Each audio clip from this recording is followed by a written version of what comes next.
Hello and welcome back from the networking break. I hope you had some interesting connections and chit-chat. I'm Isabella Kaminska, Senior Finance Editor at Politico. And before we start, I just want to remind you all about the swap card platform. Excuse me, and cough a little bit. So if you are in the room, you can scan the QR code on the screens, otherwise check instructions on our event website. If you're already on the platform, feel free to chat with fellow attendees and ask questions in the question box to the right of the screen on a desktop. Excuse me. And below the live stream if you are viewing on your mobile. I'm just going to have a bit of water because clearly there's something in my throat. And I also want to remind you all to is it Xing, tweeting, whatever it used to be. We like debate, so please promote as much as possible. So we're going to have an excellent panel now about whether the UK is a land of opportunity or not. We've heard about the prospects for the UK economy. We've heard from Andrew Griffith that there's all sorts of opportunity, but now we're going to get into the nitty-gritty of whether that's actually true. And joining me is a really great panel. On my immediate left, on my left is Gillian Flores, who is going to be representing the voice of the hedge fund industry as she's head of global government affairs at MFA. To her left is Tom Keating, who I would describe as the UK's premier or at least go-to expert on financial crime. Not to suggest he is good at financial crime, but just knows a lot about financial crime at RUSI. And on my far left, again, no reference to political leanings or anything. Emily Shepherd, Chief Operating Officer and Executive Director of Authorizations at the Financial Conduct Authority. So now that's out of the way, I thought we would just start off with the proposition of the panel discussion, which is the UK a land of opportunity? Gillian, you represent the hedge fund industry. I think you're a good place to start. How is the hedge fund industry viewing all the post-Brexit change? Isabella, thank you for having me. Thank you to Politico for putting this on, and thanks for the question. I think a great place to start, certainly an area that is very top of mind for MFA. We represent alternative asset management globally, so that's hedge funds, private credit, a lot of really innovative strategies that are allowing institutional investors to achieve their investment objectives. We see this is such an incredible moment to establish our own boots on the ground permanent presence here in London and throughout the UK, because I do see this as a land of opportunity. I think our members see the UK as a global hub of asset management activity. That has long been the case. I think there appears to be kind of a renewed commitment to ensuring that that message is heard loud and clear. And we've had a very constructive and promising relationship working with the FCA and other policymakers that really sends the message, I think, that you all want to have an innovative, growth-oriented, competitive economy, and our members certainly are excited to be a part of that. Great. That's a good scene setter. But Tom, how do you see this opportunity? I mean, is it an opportunity for wise investors as well as financial criminals? Well, I think I've been in the think tank world for too long, because when I see a question like the land of opportunity, I precisely think for whom. And as someone who gets rung by journalists on pretty much a near daily basis from outside the UK to say, is Londongrad still alive? I think we have to definitely consider the opportunity for criminality. I mean, the UK obviously is a global financial centre, and it has for a long time appeared as part of the problem rather than part of the solution. Now, to be fair, and as a result of the terrible tragedy in Ukraine, the government has started to make up some of the lost ground. And so for the financial criminals, we would hope that in the medium term, it's less of a land of opportunity than it was. I will leave the industry and the supervisor to perhaps talk about some of the other issues, but I guess I would just point to some of the things that we track, which is the way in which things like the crypto industry are developing, the way in which electronic money institutions are developing, all of which present opportunity for both sides of the tracks, and that's perhaps something we might talk about later. So Tom obviously brings up the reputation of the UK. We've heard a lot about Singapore on Thames. Tom mentions London grad. As a regulator, the token regulator in the room, I mean, how does that trouble you, that reputation is still there? And what do you think the new mindset about a land of opportunity, do you think that is going to help or make it worse? I think financial services in the UK is still incredibly strong. So, the UK wholesale markets, for example, remains the second largest global hub in the world. We have a unique position as that full service global wholesale market piece. And we're number one for international debt issuance. So yes, I guess we are going to attract some crime, and we do work to get that crime out. The thing for me, I mean, there are lots of things that have happened in the last 18 months. It has struggled a little bit in the last 18 months, as no doubt you'll be able to talk about. And we are working on things like the Edinburgh reforms, things like the depth of market with the Mansion House Compact will help to play for that. But fundamentally, about innovation and embracing that innovation, but thinking about it ethically, thinking about the policies we need to consider with, I'm going to say artificial intelligence, but perhaps more recently, crypto. So crypto, where we have registered 44 firms to date. Since we didn't get to speak about crypto with Andrew Griffith, maybe we will go there next. So Tom, how would you describe the current regulatory approach, and do you think it's fit for purpose? I mean, there isn't really one, is there, at the moment?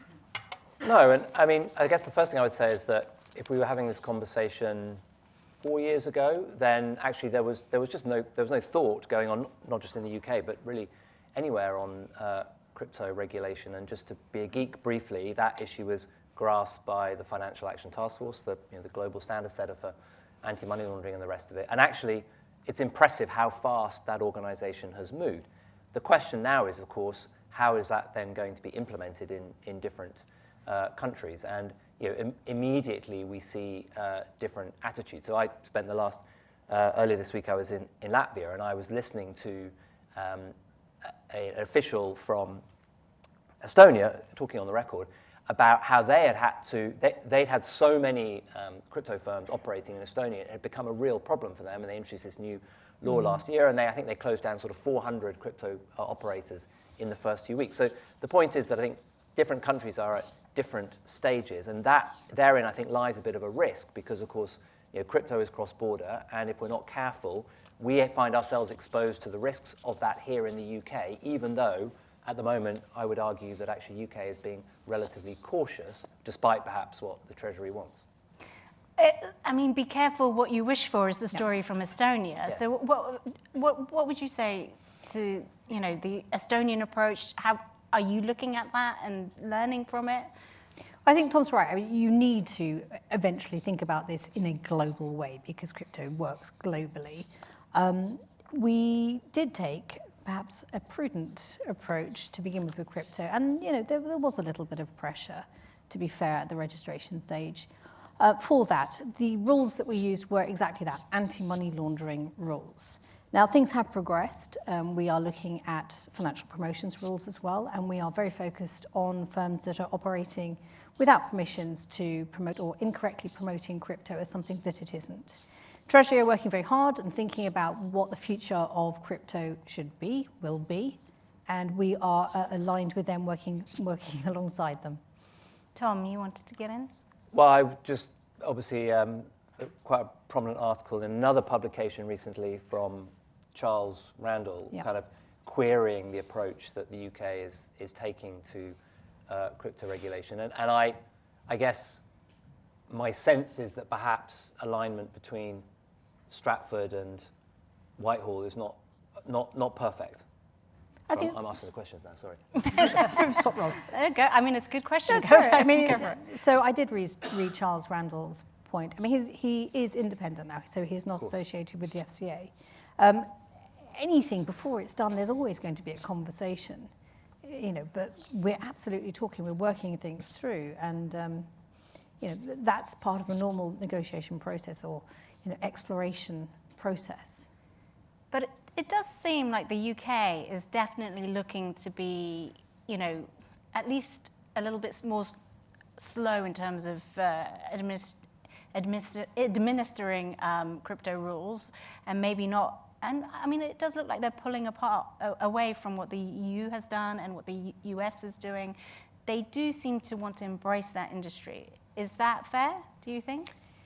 So if I just look at fintech, so if I broaden it out from crypto and look at fintech, fintech in the UK is 3 times that of France and Germany as a point. We're second only to California. We do have actually quite a thriving, innovative industry here. So I don't think it's right to say that we are, holding back or overly cautious. I think one of the things that the UK is admired for is the strength of its regulation. And it comes about through partnership with industry as well as with government and parliament. Let's look at the point of view of the practitioners. I mean, is crypto something your industry is looking at? I mean, hedge funds obviously are in this space, but do they care about the regulatory arbitrage that is now available? It's a good question. Hedge funds love innovation, of course, and certainly are following along as the industry matures. I would say, broadly speaking, our members would like regulatory clarity. And there is generally somewhat of a reluctance to engage in activity and not really know ultimately where different key jurisdictions land on how it will be considered and regulated. So there's interest and there is some activity. I think we would expect to see potentially more activity when the rules of the road in the key jurisdictions are clearer. So I guess the absence of clear regulation is the problem. Tom, do you think, based on your, expertise in the area, do you think that's going to be incoming anytime soon? Well, again, sorry to be boring about the Financial Action Task Force, but it has set an expectation. And if you don't know what the FATF is, it's the thing that means you have to give all that documentation when you go and try and open a bank account or send money to your granny. But it has set a very strong expectation. It will begin to evaluate countries in its latest round from, I think, 2025. So kind of the need for regulation and the need for meeting global standards is coming down the track quite fast.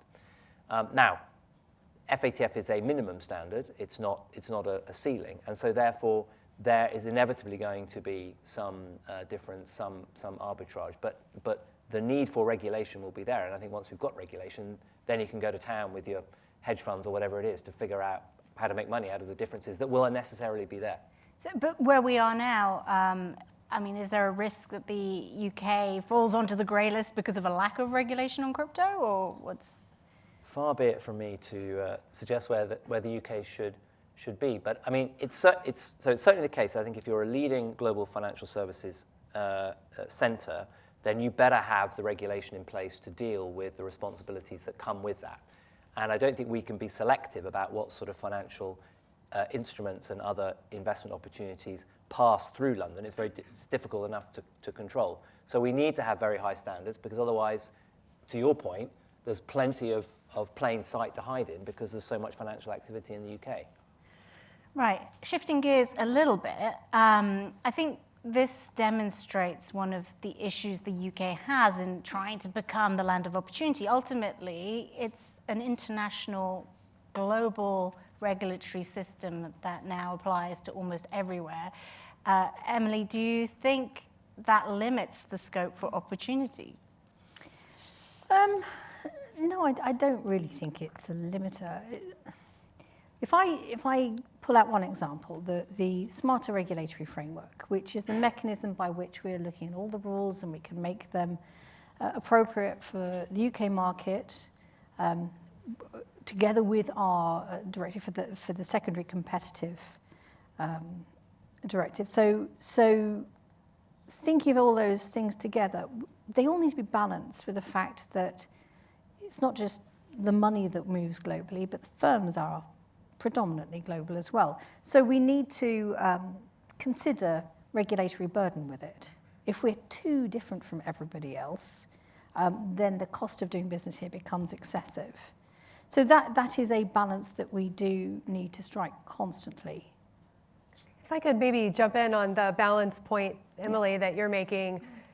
having a strong regulatory structure is what will invite activity to the UK. And it's important that there are rules and policies that protect investors that will instill confidence in the markets and will thus create, as a flywheel, more activity. I think where the UK, where you all seem to be really doing it particularly well right now relative to some other jurisdictions, is maintaining strong rules, but engaging in a conversation about how they should be recalibrated, and certainly not just inheriting without review rules that have served a broader EU and may not be fit for purpose for the UK investors and markets. And I think that is, when we think of the opportunity, it's certainly not to undermine regulation, but the opportunity to really tinker with it to kind of optimize and invite more capital flow here into the UK. Yeah, exactly.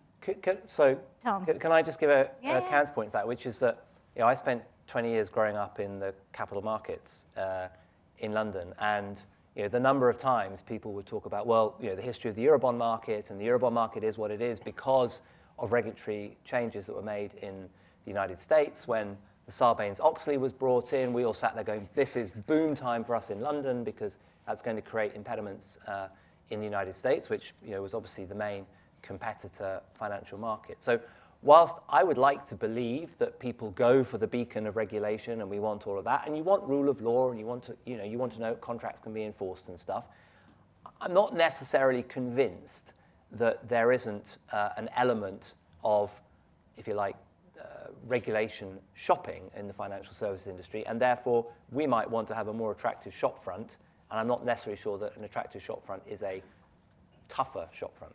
Well, on that point though, back in the Eurobond heyday, we didn't really have that international approach though, right? True. So now we do have these, global institutions, whether it's Basel or whether it's the, FATF, a good example of one. Does that change? Does that change things? Yeah, I mean, I think that's a valid point to make, but it only changes. I think it only changes things if we then take in the enforcement action in a way that means that bad actors are squeezed out of the system, and I think that's an area which we need to bear in mind. Do we have, certainly in the United States, if you get things wrong in the United States, you can pretty much guarantee to be marched off the trading floor. I'm not convinced that necessarily we have the same enforcement appetite or the same enforcement track record in the UK. Speaking of enforcement, I mean, do you have enough resources at the FCA at the moment to achieve, that sort of standard of regulation? So I guess there's a question. Well, what is enough? We do have quite an active enforcement program, a list of things that we're doing. I think you can read in the press. There's a regular flow of enforcement actions that we are taking. But again, as you said, is there regulatory arbitrage? Is there not regulatory arbitrage? I've only been a regulator for 2.5 years, and before that I also was in industry, so I can speak sort of from both sides of the fence. One of the things that we're doing, I think, in the world of wholesale markets, particularly like consolidated tape, as an example, it's about making that, whether it's a shop front, whether it's regulation, whether it's the conditions to attract more money in, we are working, again, with industry to find the things that will help. It's not all about regulation. It never has been all about regulation. You mentioned consolidated tape. So you've run a consultation on that recently. So when can we, what's when are the results? Yeah, when are the results? And when can we expect, the next steps to take place? So the consolidated tape, we had a consultation paper. So the process is, we do a consultation paper. We ask anybody and everybody to give their feedback into us. At any point, you can look at the FCA website and see all the consultation papers are out there. They've all got dates where you have to have your responses by. After we've got all that feedback back in, we will work on the responses that we had to alter our policies, and then the final policy statement comes out. That policy statement will come out in December. Good to know. So on the consolidated tape, I don't want to miss the opportunity to say MFA has a keen interest in the work of the FCA on this front and is very supportive of you moving forward with a consolidated tape for fixed income. We're also very encouraged by the idea that maybe next year you would look to broaden that out to the equities piece as well. And we do think that's such an important piece of transparency and not in any way deregulatory, but really, again, making investors more confident in the markets here, making them more user-friendly. Yes. Yeah, So for those who maybe aren't so familiar with the lexicon and what the consultation on consolidated tape, I mean, it's a tongue twister, isn't it? Could you just explain why it's so important for your industry? Sure. Yeah, the United States does have something very similar, and the EU is moving in that direction as well, and pleased that the UK is. And it really just serves as a trade data repository so that information is available to the investing public about what the activity is, how liquid certain securities are, and gives a better line of sight into who's doing what sort of transacting and how that might impact the markets. And would you say it encourages sort of new players in terms of market structure and liquidity providers to emerge, right? Yes, and what we've seen in the US context, which has been in place for quite a while now, but when it first went into place, it pretty significantly grew market activity. And I think, I'm sure you guys have taken a look at that and for many of the same reasons are pursuing it here. Sorry, go on. I'll say absolutely. So we are about to go out with 2 more consultations, one on bonds and another one on derivatives as well. So watch out for those. And yes, as I said, regulation's only ever part of the story. So, Gillian, perhaps we might talk a little bit about what sort of successes, from your point of view, we've already had in the UK regulatory space.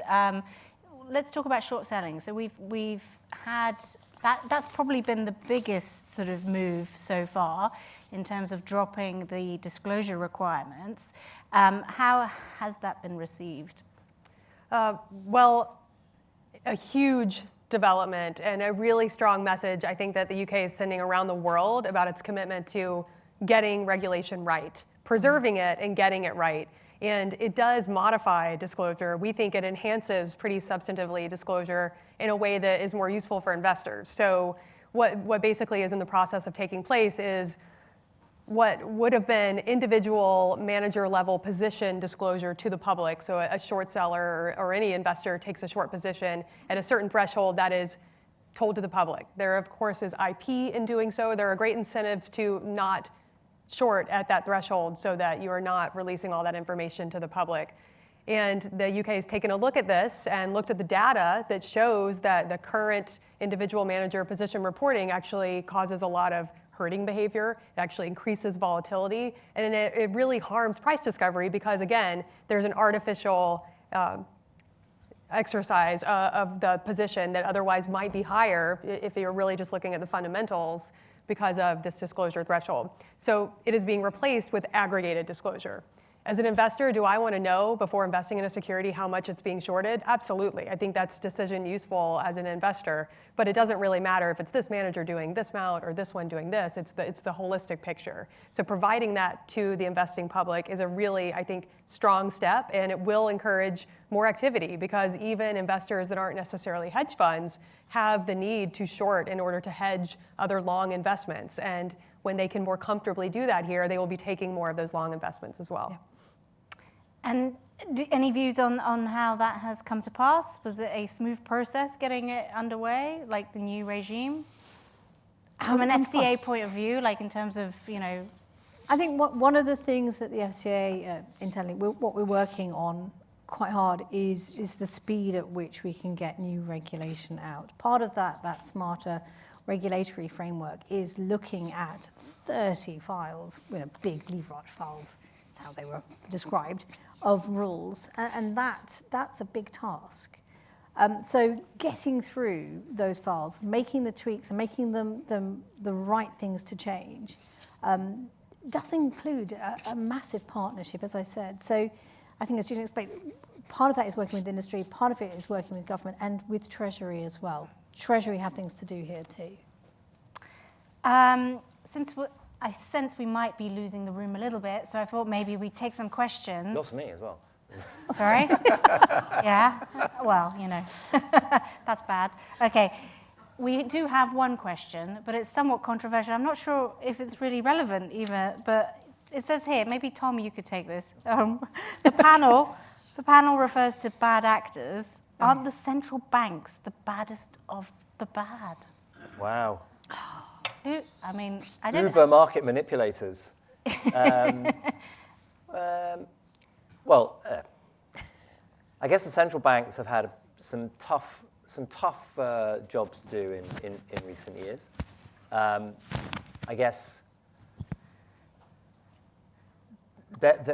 there is no doubt, and you were kind of slightly raising the question earlier as well. You know, there is no doubt that for a period of time, and I go back to when I was working at JP Morgan and we had QE and all of that. I mean, you know, we thought the central bankers were the best actors possible because they were really helping us make money. I'm not sure that's necessarily my view as a banker at JP Morgan at the time would reflect more broadly held views, but they have been more interventionist, I suppose. And I guess I'd ask the question to industry now. You know, how do you react to that? Can you plan? Are they a bad actor for industry? Because they certainly weren't a bad actor for industry when I was working in it.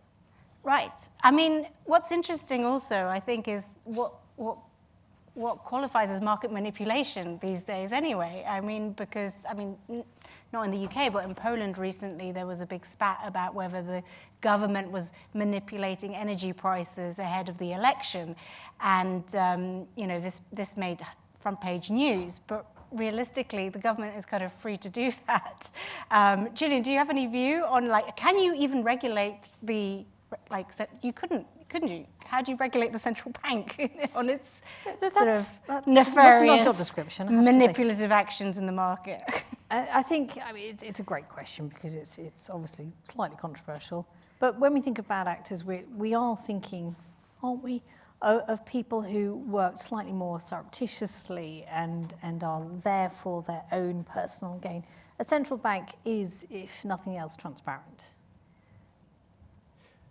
You were talking earlier on, I think, or someone was talking earlier on about the politicization of everything and politicization of finance. So the example you just gave there, again, why do people suspect that the Polish government will be doing that? It's because we actually don't trust politicians or people in positions of leadership anymore to, if you like, leave alone things that historically we'd have thought you wouldn't have messed with unless it was in the interest of the population at large, and you wouldn't have messed with it in order to get re-elected. That's me being very naive. But it does play to that politicization of everything that you were talking about earlier.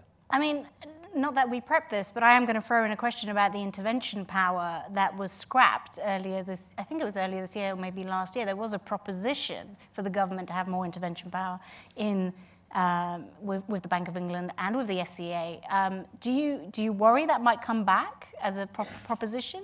Are markets in such a state that maybe, it could be back on the table? We saw earlier this year, the public was very upset with mortgage rates, being reset much higher. They wanted the government to intervene, but obviously they can't because that's the domain of the Bank of England. I think there is strength in the Bank of England being independent, but that's my own personal view. Am I concerned, or do I think that interventional powers will come back?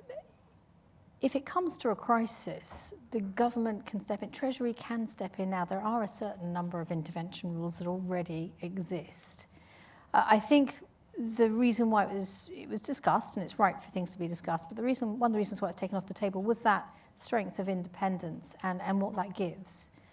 So possibly more for Bank of England PRA than FCA, I would suggest, but I'd be interested in others' views.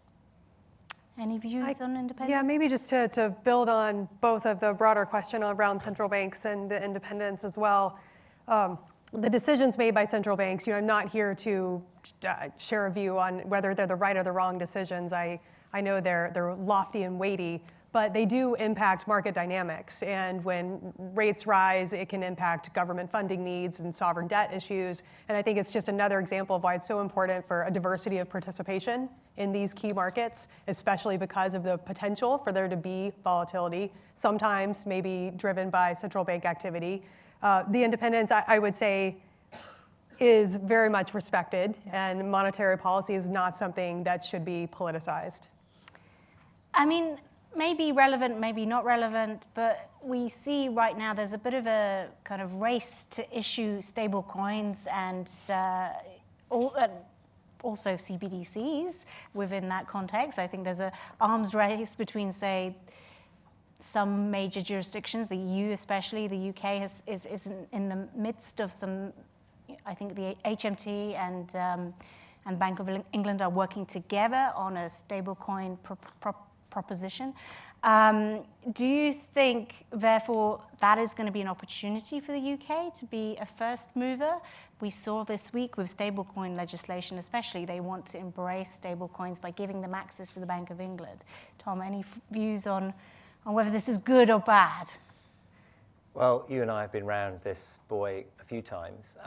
So I'll go back to something I said earlier on, which is that if the UK is going to remain a global leader in financial services, then it needs to have the capacity and the capability to react to these innovations. It doesn't mean it needs to go full bore into being the first to issue a CBDC or promoting this, that, or the other stablecoin. But the bottom line is it needs to be in a position to react and have the necessary legislation and everything else in place. I think what I am interested in when it comes to this area is the use case. What is it we are trying to solve for if we were to start introducing this kind of, whether it's a CBDC or encouraging the development of stable coins. And I remain, as you know, I remain a kind of a skeptic on the use case at the moment. But that doesn't mean we shouldn't be ready to deal with that use case should it arise. But do you think it will be, do you think the UK has to move, especially on CBDCs? Like, if everyone else issues CBDCs, will we be left behind if we don't do it, even if we don't think it's a good thing to do? Well, so I think specifically on CBDCs, I think there are... Which are central bank digital currencies, yeah. For those who don't know. The world's worst acronym. But anyway, I think there are a number of reasons why I think the UK needs to be kind of, I'm going to sound like a politician now, but like in the forefront or world leading in this topic. And part of that, I think, is defensive. It's because, as I said before, we better have the capabilities in the UK to, I don't know, issue bonds that are CBDC linked or whatever it is, right? We need to have that platform. But secondly, dare I say it, we're not exactly the world's biggest currency, and so I think we need to make sure that we are able to react to what others are doing. So there's a defensive element to it there as well. So we're doing a big study on this at RUSI, and we did really interesting interviews in Sweden, and consistently people said one of the reasons why we've gone so far down the CBDC route in Sweden is because we're a very small currency next to a very big currency, the potential digital euro, and we'd better be ready to understand what the consequences of that are. So I think the UK should be focusing on this, but not necessarily because it wants to be the first to issue or it wants to be the kind of the world leader. It just needs to be ready. So we've got about 5 minutes left. I'd love some more questions from the audience, so do feel free to submit via the Swapcard app. But I think this is a good moment to pivot into tokenization and also sort of efficiency in terms of regulation, because Andrew Griffith kind of hinted that this is one of the great opportunities that we have. Do you think that digitization, tokenization, all that sort of stuff, is that where we can really differentiate ourselves? I wouldn't be personally as specific as digitization. Sorry, are you talking about instruments, or are you talking about the way that we do things? Well, everything from soup tech, as they call it, supervisory tech, reg tech, fintech, all these mechanisms to essentially allow companies to operate more efficiently within the remit of a compliant operation. Okay. Yeah, understood. So, you're right. So this talks really to firm burden again. So how easy is it to work with the regulator, about how you sending in your data information pieces, how quickly can you get information back out, how quickly can you get determinations of decisions made. So in the last 2 years, there's been quite a lot of focus in my area. So one of the reasons why I joined the FCA, around authorizations. So authorizations were taking an inordinate amount of time.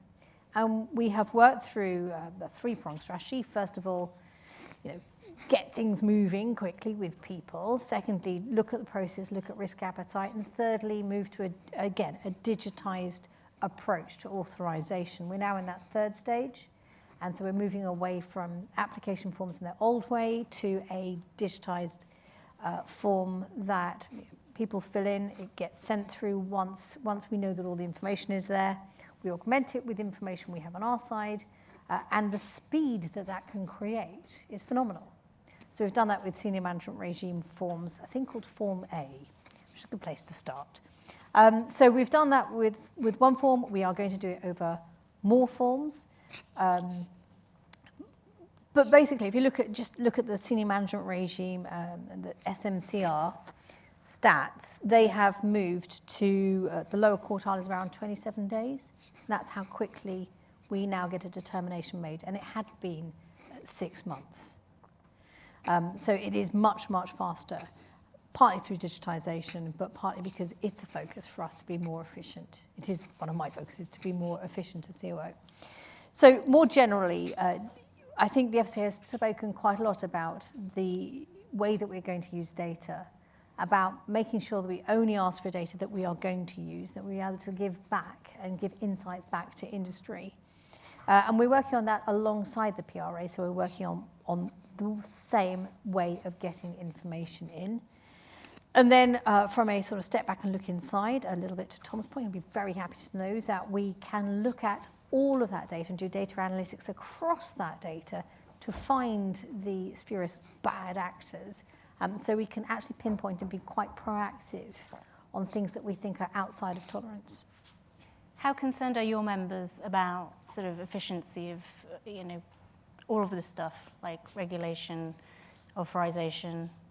The ability to streamline and to speed up and to kind of create more predictability in how these things work, I think is certainly welcomed by our industry. We haven't really taken a view and waded in too deeply on exactly what that should look like and further digitizing the process, but certainly supportive of the initiative.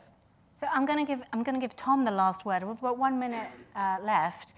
Is there a fundamental paradox here, though? If you make things more efficient, do you also make it more efficient for the criminals to get in again? I mean, is there a trade-off?